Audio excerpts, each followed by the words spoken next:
Hi! Welcome to the second part of my German challenge that I'm doing with my friend Mr. Salad. For the last 2 months at this point, we've both been restarting German after having not learned it for quite some time, and the results have been pretty interesting. If you haven't seen the first video, probably go watch that first because it explains a lot about what I'm going to talk about, but let's do a quick recap of what I've done so far. In December, I was primarily focused on just getting back into the habit of understanding German. I watched a TV show, I listened to some audiobooks, and I did a bunch of Anki cards to make sure that I had the vocabulary fresh in my mind. And in January, I've changed things up a bit, but the general base is still the same. I'm still listening to audiobooks, I'm still learning new words in Anki, but I'm sentence mining things and watching media that I enjoy to find new words that I want to learn.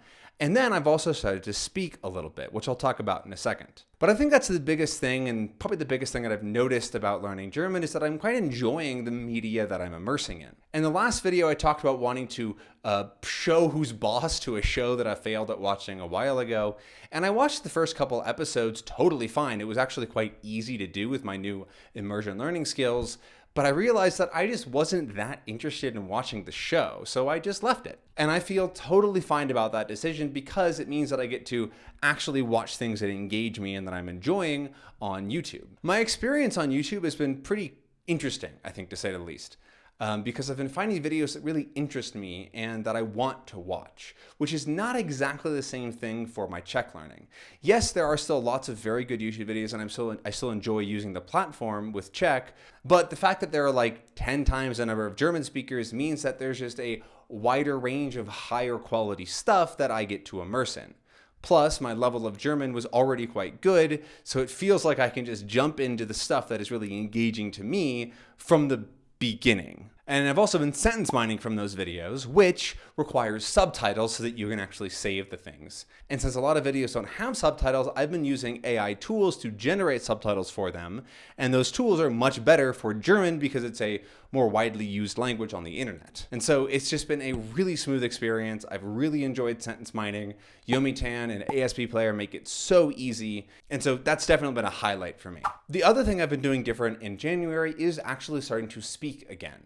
I had my first conversation 2 weeks ago with Emmy, or the polygloddess, and we tried to have a conversation. It didn't go amazing, to be honest. When I tried to speak, just other languages would come out. Czech came out, Spanish came out. It was not a fluid German conversation. I understand her just fine, but it was very, very choppy and difficult to get the words out. Ich habe ein bisschen Angst gehabt, weil ich habe kein Deutsch in 7 Jahren gesprochen. Zum Beispiel Gesicht, ihr Gesicht, taky hodně věci takhle. Více, no, that's also Czech. But then a couple days later, I had another conversation with somebody totally different. I booked a class on italki, and we had a much more coherent conversation. It was already a lot better. I didn't record any footage of that because I didn't ask him, and I did record something afterwards of me just talking, but I lost that footage.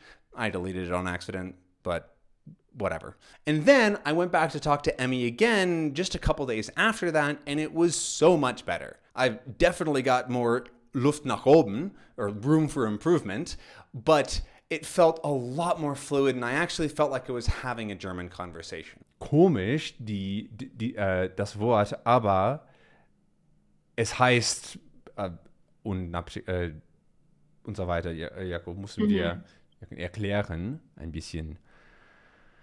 Aber ja, das ist schwierig, wenn die komplette Website darauf aufgebaut ist, dass man das Wort Immersion kennt und versteht.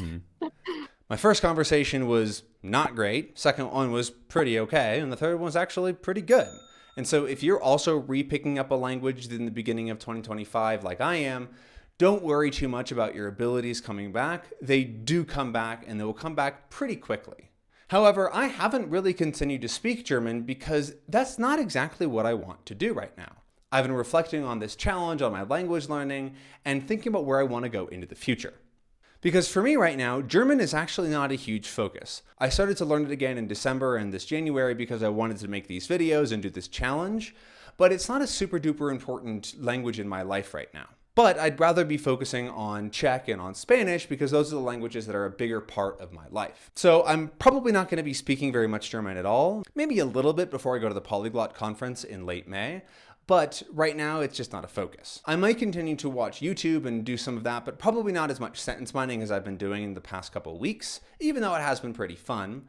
And I'm also not going to continue to learn new German words unless I just pick them up through my free flow immersion. Because I think I am going to continue my goal of listening to the Harry Potter audiobooks in German because I've really been enjoying them. I also bought all of them at once because I want to kind of set myself the goal of listening to the entire Harry Potter series in as many different languages as I can. I've already listened to it in 3 languages, and this is going to be my 4th. And so I want to keep going on that every single day, listening to a little bit. And it's a lot. It's very easy for me since I know the series so well, which is actually another tangent. I actually don't really like the series that much. I have a ton of problems with it. I think there are major writing issues with the series, but it does have nostalgia. There is a certain magic to it, and I know it so well, I can follow along very easily, even if it's not a language that I really dominate. And so that's why it's a good Rosetta Stone for me. Anyway, let's do a quick check-in with Mr. Salas to see how he's feeling about this challenge, and then we'll wrap up this video. So, Mr. Salad, how would you rate your German challenge? How did it go for you? All right. So, well, I would rate it 5 Germans out of 10. So I think I started off really well. Really well. That's debatable, right? Because You started off strong. Sure, but that's the problem, right? I spent like 3 hours a day with German, probably a little more some days, and that hurt me in the end. Because I mean, you can see it in the Refold track. By the end, I was like doing 30 minutes, if anything, because I was like tired of it. Plus, I was in Japan. So that was another thing. Like I didn't plan this very well because I was going to come to Japan. So I mean, starting a German challenge when my focus was another language, that was probably a bad idea as well, right? So in general, I think it was I don't know, a planning. With planning and consistency. But the consistency is never my issue really, because I can study every day because I like studying. Languages. It's just like I was studying another language already, and spending too much time on German felt like, oh God, I'm spending all this time in German when I could be developing my skills in Japanese, right? That's because I don't necessarily think it's an issue of 2 languages, because I did German and Czech at the same time and everything. But I had a very concrete and very separate plan for both. With my Czech, I was doing something specific usually in the morning, and then in the afternoon is when I would do my German in the evening. And so it felt very separate to me, and the plan was very different because I was doing 2 different things. And I think that's for people that do want to study 2 languages at once, I think that is the core. They cannot be too similar in terms of what you're doing. The language similarity isn't as important, right? If you're studying German and Dutch, probably going to be a little confusing, but separating the study time for the 2, I think, is important, because or else you'll get fed up with one of the languages, where I'm sure after a while you're like, I just don't want to study German right now. I would much rather be doing my Japanese that I set out to do in the morning. I didn't finish this episode. I'd have to just go finish that. And that was something that I noticed as well, because at the beginning I had them in 2 different blocks, like similar to you. I did Japanese in the morning and German in the afternoon, evening-ish. But then after a while, I got really busy. So I said, okay, I'm going to cram them up in the same time slot, like for 3 or 4 hours in general. And that was like that was a really, really bad idea. You know, language soup. Because I would do Japanese and then okay, let's do German. I really don't feel like doing German now because I already studied for 2 hours. So so that was a really, really, really bad idea. So going forward, I might just divide them into 2 blocks whenever I'm studying 2 languages, because I agree that's not the issue, right? The issue is my poor planning and going to this full block in my schedule of language learning. It just collapses together, right? Yeah, that was a really, really bad call. Even if and actually, it's even worse because I also went to the gym, so you started going to the gym.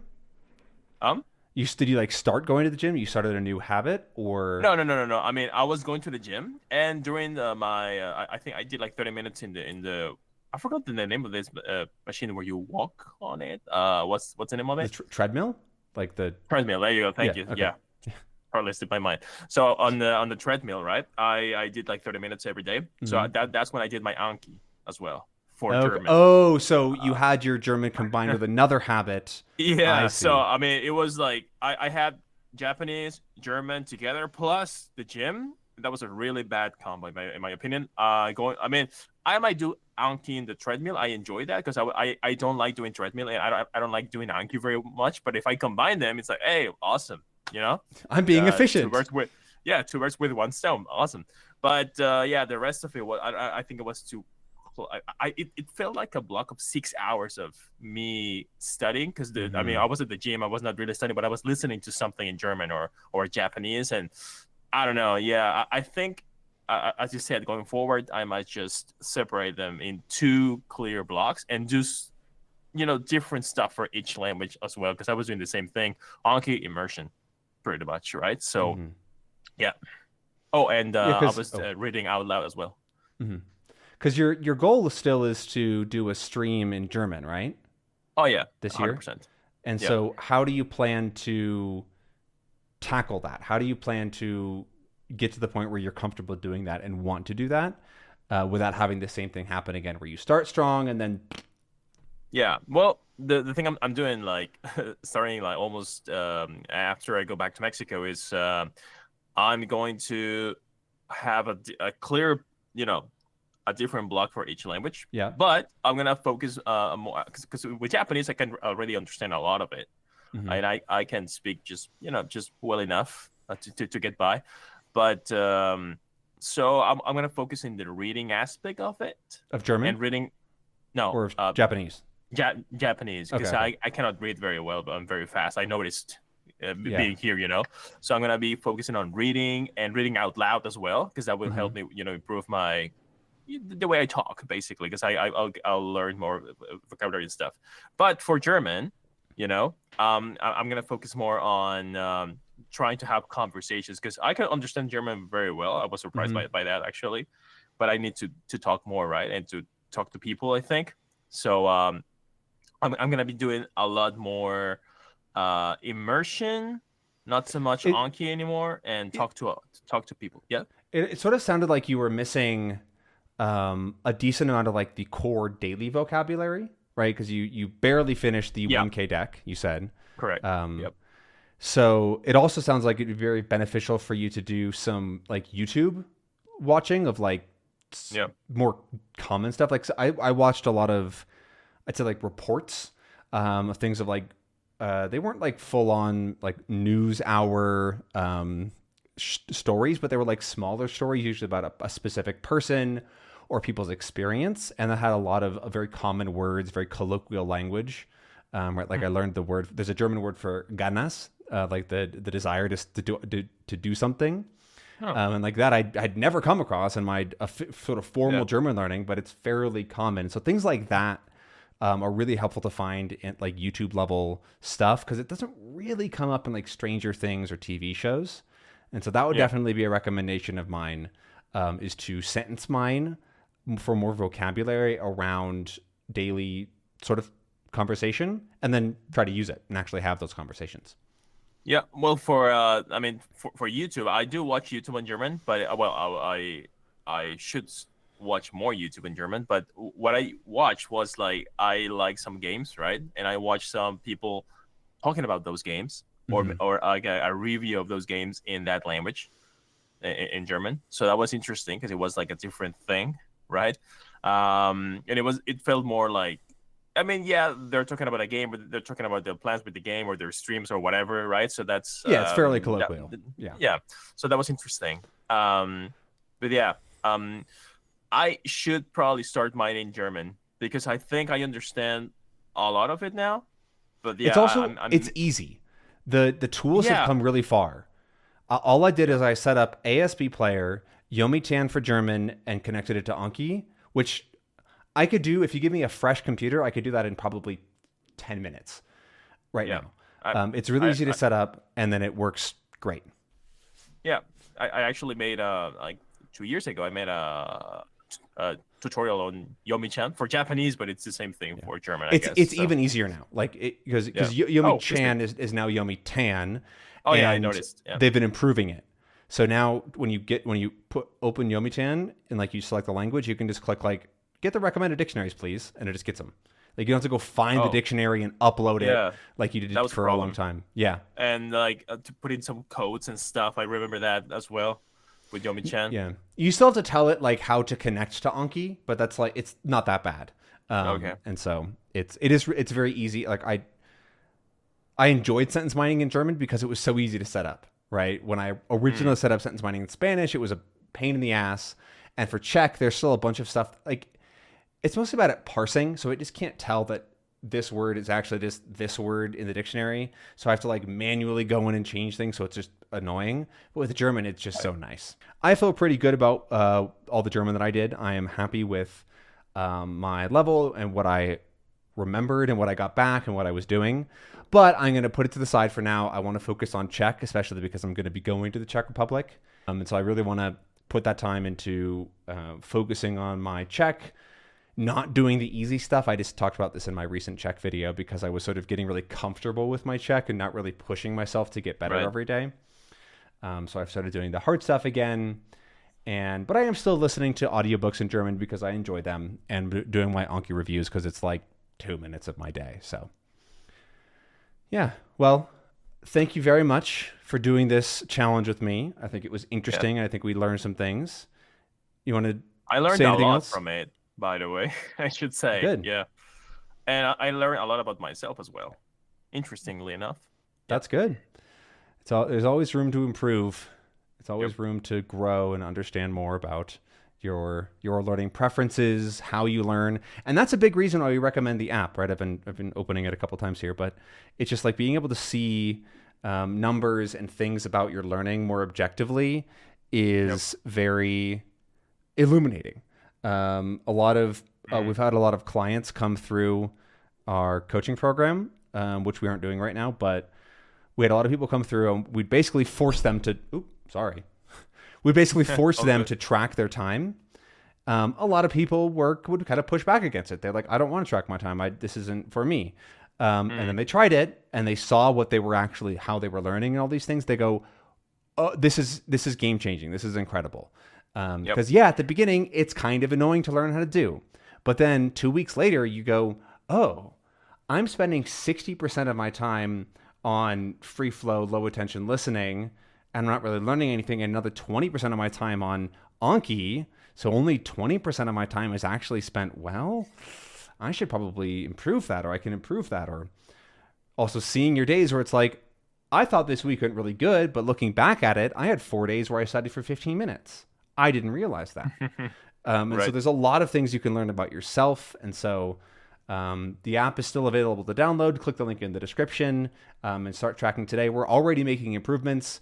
We're actually going to hopefully be releasing the import feature so you can import your time from other sources to the app. That should be coming out soon, but we have a couple of performance issues. So if you import a bunch of data, it just slows down the app. So we're fixing that, and then you'll be able to import your data from Toggle or wherever else. Well, thank you so much for this conversation. I think it was very illuminating and helpful. Okay. Bye. Thank you. Thank you, Ben. Okay. Bye-bye. So I've done a total of 75 hours, and probably a little bit more, with an average of 1.22 hours per day. So that's about 1.25, about an hour 15, which I think is pretty good. And I've done about 62% has been free flow listening, so listening to my audiobooks, which makes sense. That was been a very large part of my German immersion. But the thing that makes it important is that I understand a vast amount of it. I understand the story. I follow basically everything, primarily because I started with easier books, right? Books meant for kids or young adults that I know. So it also combines with my mediocre level of German and my German knowledge, and then I can follow along the stories very easily, which is why they've been useful for rebuilding my comprehension and my listening skills and that kind of thing. The next biggest category that I have is 14% of my time spent on vocab study, which I think is pretty good. I don't really like spending more than 20% of my time on vocab study, and that sounds about right. I did a decent chunk at the beginning to like burn through those 1,000 words, but it's gone down to it's like 6 minutes a day now. And so it's a really, I think, a solid amount of time to spend rather than doing up to half of your time on Anki is just not a great way to spend your time. Then I have about 10% of my time, so that's a total of 7.5 hours-ish spent on sentence mining, which has been pretty great for me, honestly. I really have enjoyed that, like I said, and it's been very useful for learning new words. And then my speaking time doesn't even show up on, it's such a small amount. I think I had an hour and a half of conversations, 2 hours, something like that. So very little. Yeah, 97.3% of my time is on input, and then 2.7% is on output. So whatever 2.7% times 75 hours, that's how much speaking time I have, which is really not very much. So that's my report on the Refold app. I think it's been a great experience, and I'm actually really excited to be able to use it for my Czech learning soon. And so if you want to get on the Refold app and also track your time and follow along with the community, definitely click on the link in the description below. Ever since we've made this sort of semi-public, currently you can't search for it on the App Store, but you can just download it. Anybody can on the link below. The community of people that have been tracking has grown to almost 2,000 people, and there's over 30,000 hours of language learning tracked so far, and it's only going to go up from there. We're almost done with the imports feature. Actually, right after this, I'm going to be recording the video on how to import your data. So if you have a bunch of data on Toggle, you can move over now. Now, for some concrete tips to end this out on if you want to pick up a language again, I don't know, whatever's more natural. I recommend that you focus a lot on input and just getting back into the swing of things. Don't put a ton of pressure on yourself to really dive deep, and just focus on trying to reactivate what you already have in your mind. So for me, that was listening to easy audiobooks, doing some simple immersion of things that I already know quite well, and also just running through all of the basic vocab and suspending anything that I already know to make sure that I have it all in my head. But the other really important thing is to keep up with it, right? That's why the app was so helpful. I kept up with my habits. I kept focusing on what I wanted to do so that I didn't fall off the wagon after trying to get right back on. If you're re-picking up a language, there's kind of a reason why you left it in the first place. And so making sure that you don't fall into maybe the same trap again or lose that motivation, setting yourself goals and building up good habits is how you're going to take this up into the long term. In my case, I'm going to leave it here and just do a little bit of German sort of to maintain things, but at some point I'm sure I'm going to come back and actually put myself into it again and really try to level up and get to a better level of German because it is a really cool language, honestly. I think that's enough for this video. Thank you so much for watching. If you have anything to share about your language learning, definitely put it in the comments below and make sure to check out the Refold app. But until next time, happy immersing. I'm here to drop some knowledge, listen up with your ears. I got a language learning method, gonna make it crystal clear. It's called Refold, the game changer, gonna blow your mind. Immerse yourself in media, fluency you will find. Refold got the key. This is a lot harder than I was hoping for.